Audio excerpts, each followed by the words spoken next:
Welcome back to the program. Senator Tom Cotton from the great state of Arkansas. How you doing, Senator?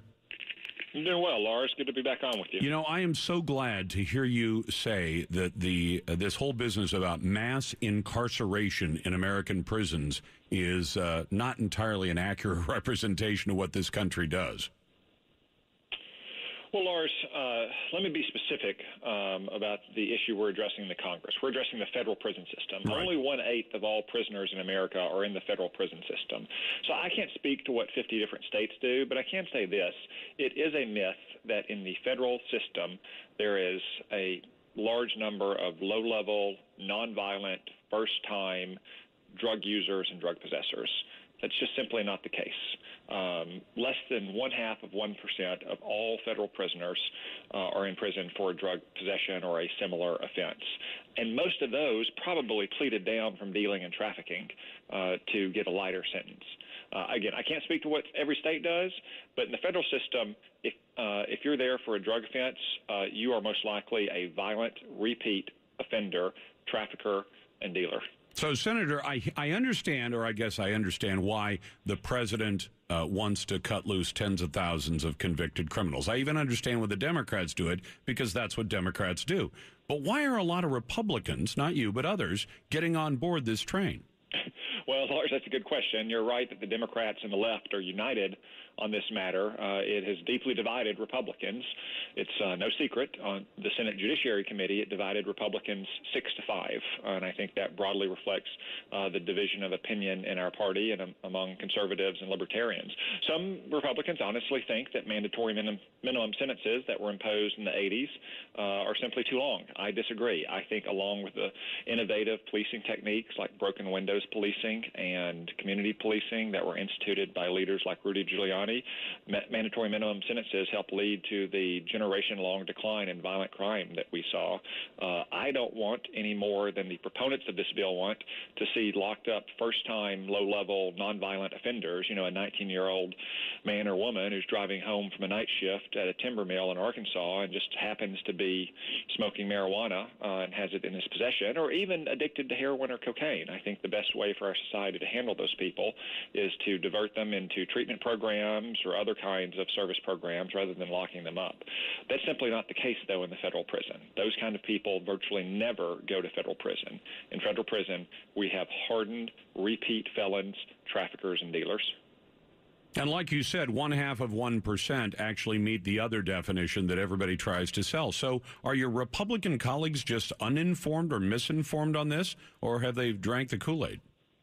Well, again, you'd have to ask the bill proponents, but I suspect that some of this was a result of negotiations with the Democrats. As you suggest, President Obama and Democrats in the Senate would like to see much broader sentencing leniency. They'd like to see many more offenders released back onto the streets, even though there have been 46,000 federal prisoners, almost a quarter of our population of federal prisoners made eligible for early release through sentencing commission reductions in the last few years.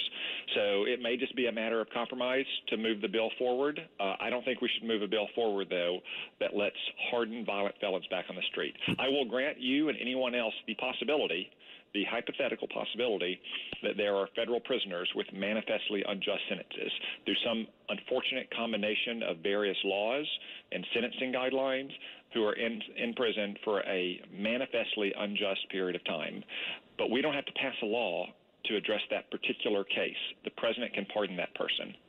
Abraham Lincoln, the first Republican president, was one of the most prolific users of the pardon, and I am a strong proponent of the president, or for that matter, the governor of any state, using their pardon power to address that kind of manifestly unjust sentence.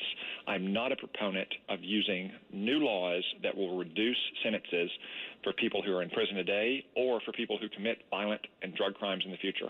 All right. At this point, does it look as though this is going to go through? I mean, we know the president will sign it if it passes, but it's going to pass the House and Senate, or do you think it's going to be a close call? Well, because of some of these various concerns, the bill's Republican proponents have said they're going to address parts of the bill that deal with sentencing. I haven't seen the text that they've proposed yet, so I'll review it carefully. I am a little skeptical that if you start with the premise, which is wrong, as you said, Lars, that we have a mass incarceration of low-level, nonviolent, first-time drug offenders in federal prison, that you can reach a proper conclusion. But I'm open-minded to it. I'll review it. I will say, regardless what happens on sentencing, there's a lot of things we can do to improve our criminal justice system.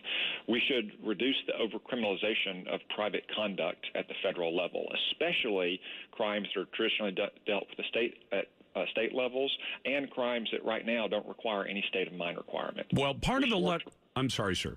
Go ahead. I was going to say a second pillar is that of criminal justice reform from a conservative standpoint would be prison reform. And in fact, a good part of this bill is John Cornyn's Correction Act, which would help reform our prisons so they're not anarchic jungles where prisoners and corrections officers alike have to fear for their lives, where groups like the Muslim Brotherhood or the Aryan Brotherhood can radicalize and recruit new members to commit crimes or acts of terrorism. And then a final pillar of conservative criminal justice reform would be rehabilitation programs to give a chance at redemption for people who do fall into drug addiction. So we can get them out of the prison system, get them out of the path of crime in their life, and get them back into being productive citizens.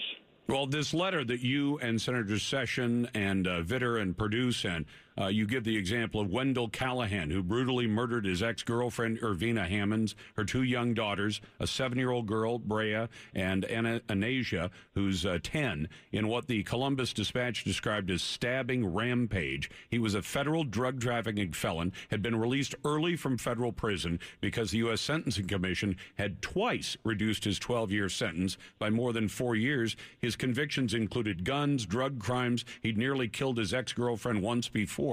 And now the Senate is saying, or some in the Senate are saying, maybe we should cut him loose early again. Yeah, Lars, the case you cite is a tragedy. As I mentioned earlier, the Sentencing Commission, an independent agency that revises our sentencing guidelines, has gone through 3 rounds of previous early releases, adding up to about 46,000 prisoners. Wendell Callahan in Ohio was one of those prisoners who was released from prison, and he brutally stabbed his ex-girlfriend and slit the throat of her daughters. A triple homicide that would not have occurred if he was still sitting in federal prison, as he should have been until at least 2018. I believe in the opportunity for redemption for all people. I hope that we can rehabilitate as many prisoners and criminals as possible. I'm also sober-minded, though, that almost 3/4 of all prisoners will commit recidivist crimes within 5 years of being released from prison. And it is a simple statistical fact that if we release thousands of violent felons back onto our city streets, we're going to see more heinous crimes like the triple murder that we saw in Ohio last month. Senator Cotton, it's a pleasure as always to have you on the show. You're welcome back anytime, and thank you. Thank you. Great to be on with you, Lars. Good to have you on. Senator